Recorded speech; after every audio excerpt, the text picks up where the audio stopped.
ఎన్టీఆర్ జిల్లా జగ్గైపేట యువత కేరింత నడుమ కొనగంచి నుంచి వేదాద్రి భారీ పాదయాత్ర సార్వత్రిక ఎన్నికల్లో కూటమి ప్రభుత్వం అధికారంలోకి వచ్చిన సందర్భంగా కొనగంచి నుంచి వేదాద్రి శ్రీ లక్ష్మీ నరసింహస్వామి వారి దేవస్థానం వరకు పాదయాత్ర వారికి సంఘీభావంగా శ్రీరామ్ తాతయ్య సతీమణి శ్రీరామ్ అమ్మాజీ ఆంధ్రప్రదేశ్ రాష్ట్రంలో తెలుగుదేశం పార్టీ అధికారంలోకి వచ్చిన సందర్భంగా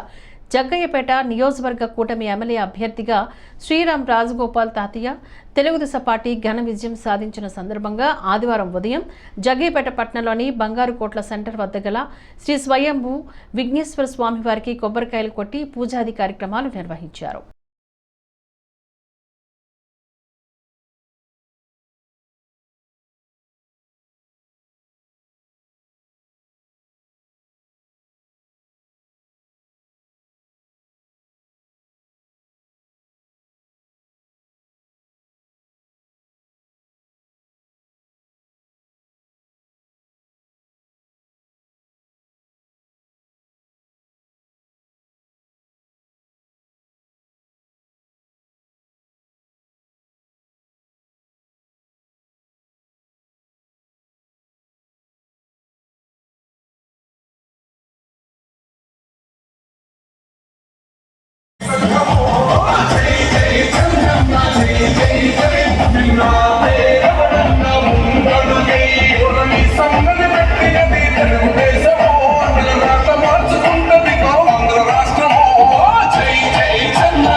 Check it out.